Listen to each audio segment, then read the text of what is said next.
क्या आपको पता है कि 30 करोड़ ये गुड़गांव में मौजूद किसी ओवर प्राइस्ड घर की कीमत नहीं है, बल्कि एक गाय की कीमत है। वियाटिना 19 मारा इमोविस, एक फैंसी सा अंग्रेज जैसा नेम है इसका। और ये गाय उस जगह की है जिस जगह फेमस अमेज़न रेन फॉरेस्ट का 60% मौजूद है, यानी ब्राजील। और ये गाय की कीमत सिर्फ इसलिए नहीं है क्योंकि ये गाय बहुत सुंदर है फिजिकली, बल्कि इसकी कीमत का सबसे बड़ा कारण है वो चीज इसे विज्ञान की दुनिया में लीस्ट अंडरस्टूड चीज मानी जाती है, यानी जीन्स। इस गाय के अंदर एक हाई क्वालिटी जीन है, एक रेयर जीन, और इसलिए ये ऑक्शन में 30 करोड़ में बिकी थी। वर्ल्ड की सबसे बेस्ट मिल्क क्वालिटी यही गाय देती है, और इसके जो बच्चे होंगे आने वाले वक्त में वो कोट एंड कोट दुनिया का सबसे डेंस्ड मिल्क देगी, सबसे ज्यादा न्यूट्रिशियस, एंड हेंस इसकी कीमत। एनिमल लग्जरी भी एक कैटेगरी होता है, in case you are not aware. Antarctica एक ऐसी जगह है जहां पर आप जिंदगी में कभी नहीं जाना चाहोगे अनलेस यू आर अ पागल टाइप का एक्सप्लोरर। एक लड़के ने वैज्ञानिक से पूछा कि दुनिया की सबसे लोनलीएस्ट जगह कौन सी है। वैज्ञानिक ने कहा अंटार्कटिका डेजर्ट। लड़का इस बात पे नहीं चौंका कि अंटार्कटिका को लोनली माना जाता है, बल्कि लड़का इस बात पर चौंका कि सर ने अंटार्कटिका डेजर्ट क्यों कहा, यानी अंटार्कटिका रेगिस्तान क्यों कहा। अंटार्कटिका तो बर्फ से घिरा है, तो डेजर्ट यानी रेगिस्तान काहे का।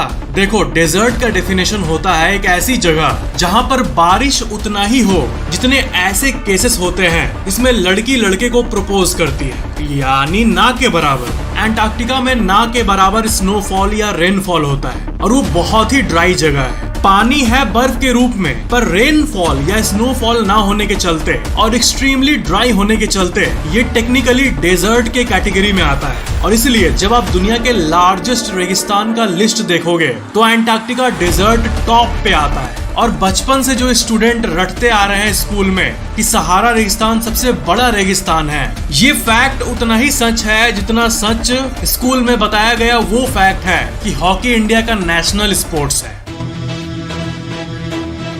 बनाना शब्द में बेरी कहीं नहीं आता है, लेकिन बनाना एक्चुअली में एक बेरी है। और स्ट्रॉबेरी शब्द में लास्ट में बेरी है, लेकिन इसने तो मुंह पर ही स्कैम कर दिया हमारे साथ, क्योंकि ये तो बेरी है ही नहीं बल्कि नॉन बेरी कैटेगरी का एक फ्रूट है। ये फैक्ट बिल्कुल वैसे ही है जैसा कार्गो और शिपमेंट वाला फैक्ट है। सामान जब 4 चक्के से निकल पड़ता है आपके घर डेस्टिनेशन के लिए तो होना चाहिए कार, CAR, गो, 4 चक्के में ही न जा रहा है, लेकिन हम कहते हैं शिप हो गया, यानी जहाज हो गया। और वहीं जब टाइटैनिक के भाइयों से सामान ट्रांसफर होता है तब कहना चाहिए शिपमेंट, लेकिन शिप यानी जहाज वाले गुड्स को कार्गो कहते हैं। ये दुनिया बहुत ही अजीब है माँ।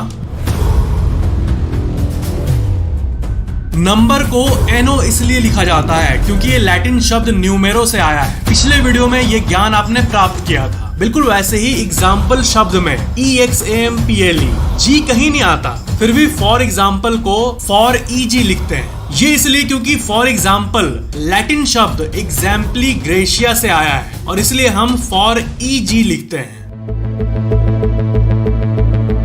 The Invisible Rivers in the Sky। क्या आपने कभी एटमॉस्फेरिक रिवर्स के बारे में सुना है?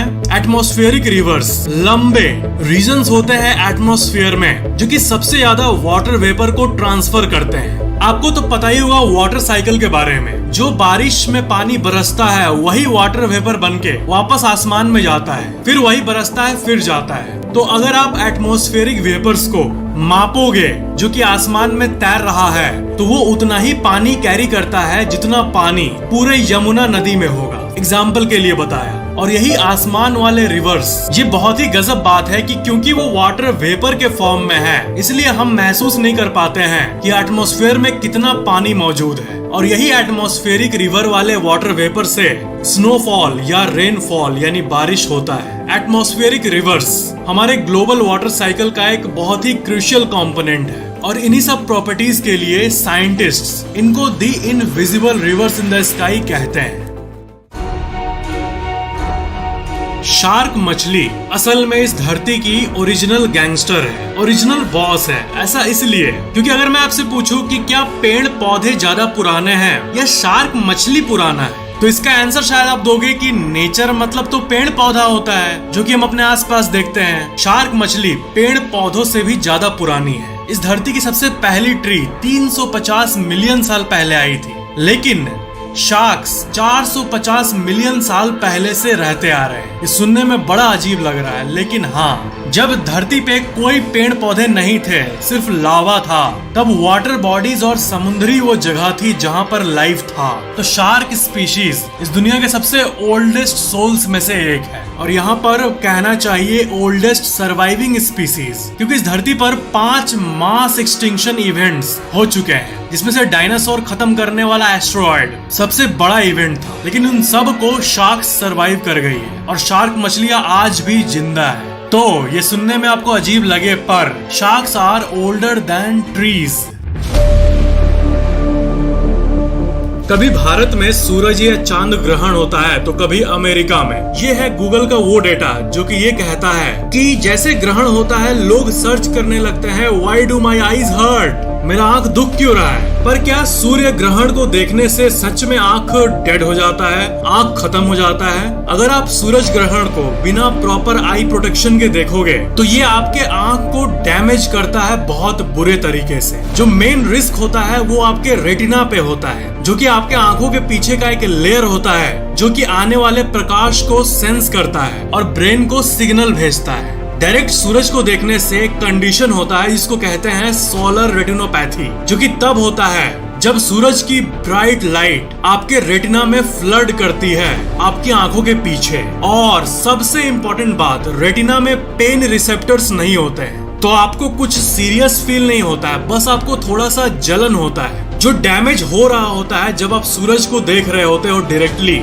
वो इमेंस लेवल का होता है। लेकिन क्योंकि रेटिना के ऊपर कोई पेन रिसेप्टर्स नहीं होते हैं तो आपको फील नहीं होता है कुछ, बस आंख के आसपास जलन होता है। लेकिन रेटिना जो अंदर से रो रहा होता है बेचारा, उसके पास कोई पेन रिसेप्टर्स है ही नहीं कि वो आपके ब्रेन को बता पाए कि मेरे को दर्द हो रहा है। दैट्स गजब। अब इससे जो डैमेज होता है वो टेम्पोररी भी होता है और परमानेंट भी होता है। परमानेंट वाला तो लाइफ टाइम के लिए आंखों को खराब कर देगा। इसलिए सूरज ग्रहण को देखने के लिए स्पेशल पर्पस सोलर फिल्टर्स आते हैं, ग्लासेस आते हैं, जो कि आपकी आंखों को प्रोटेक्ट करता है सूरज की अथाह ब्राइटनेस से। अब पिछले वीडियो के कुछ कमेंट्स को मैं पढ़ता हूँ। हाथी का वीडियो मोबाइल में डालने से मोबाइल का वजन बढ़ता है। भाई हाथी का वीडियो हो या फिर कोई भी वीडियो डालने से 0.000001 ग्राम्स बढ़ता है। भाई मैं गुजरात में भाड़ के बाजू में ही रहता हूँ, तो भाड़ में जाओ एक बार। चूहा फैक्ट सुनकर मुझे याद आया मेरा दांत चूहा ले गया। अच्छा, मम्मी बचपन में कहती थी, है ना। हाय फैक्टेक्स, मैंने नोटिस किया है कि आप सभी वीडियोस में ब्लू कलर का शर्ट या टी शर्ट ही पहनते हो, जरा ये भी रिवील करो। हाँ, जब फेस कैम करता हूँ तो ब्लू पहनता हूँ क्योंकि ब्लू एक कामिंग कलर है, देखने से दिमाग शांत होता है और फोकस बढ़ता है, दैट्स व्हाई। पर इलेक्ट्रॉन बढ़ कैसे सकता है फोन में कुछ डाउनलोड करने से? इलेक्ट्रॉन हवा से उड़ के फोन के अंदर घुसता है क्या? जी हाँ, जब आप मोबाइल डेटा और वाईफाई यूज कर रहे होते हो तब ऐसी कई चीजें होती है वायरलेसली जो आप आंखों से नहीं देख पाते हो, लेकिन सिग्नल एग्जिस्ट करते हैं और इलेक्ट्रॉन्स ट्रांसफर होते हैं। Sir please will you reveal the real rate of gold please, because in India the price of gold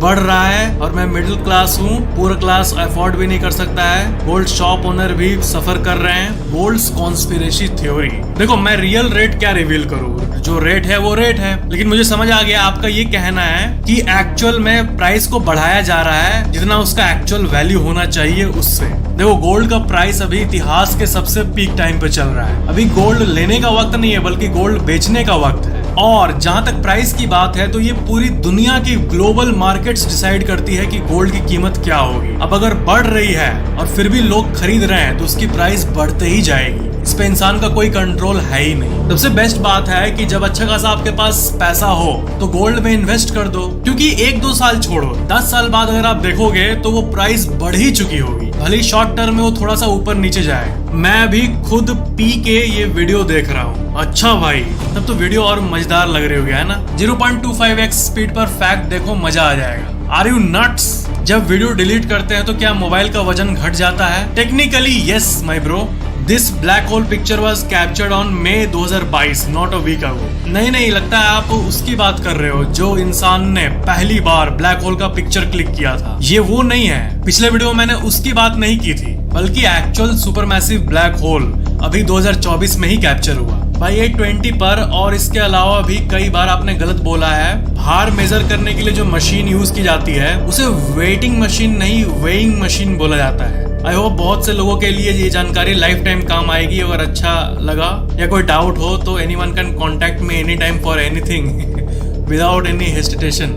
भाई ये तो सही है, ये तो मैंने शायद गलत बोला था। जैसे वेट होता है तो वेटिंग मशीन में भी बोला जाता हो, कॉमन सेंस ये कहता है। लेकिन हाँ, ये आपने बिल्कुल सही कहा, ये एक्चुअल में से वेइंग मशीन ही कहा जाता है, वेटिंग मशीन नहीं बल्कि वेइंग मशीन। लेकिन इंडिया में मैं 80% लोगों के मुंह से वेटिंग मशीन सुनता हूँ, इसलिए मैंने भी अनकॉन्शियसली वही बोल दिया। अब से करेक्ट करूंगा, डोंट वरी। अर्पित बाला सुबह को फैक्टेक्स बन जाते हैं। नॉटी हो रहा है बैंड। कोइन सर का नाम बता दो। मेरा नाम है राजेश कुमार। होम्योपैथी मेडिसिन तो अल्कोहल से होता है। भाई बिल्कुल सही होता है, लेकिन उसमें एक पूरा फॉर्मूला में फिट बैठता है वो अल्कोहल। मेडिसिन में अगर अल्कोहल हो तो ऐसा नहीं है कि हम रॉ फॉर्म में ले रहे हो। अल्कोहल बैड फॉर बॉडी, वो जो हम लोग नॉर्मली लेते हैं रॉ फॉर्म में, उसकी बात की गई है। अगर आप भी चाहते हो कि आपके कमेंट को मैं पढूं तो नीचे कमेंट करो, सिंपल। और चैनल को सब्सक्राइब करके बेल आइकन जरूर ऑन कर लेना। Thank you so much for watching this video.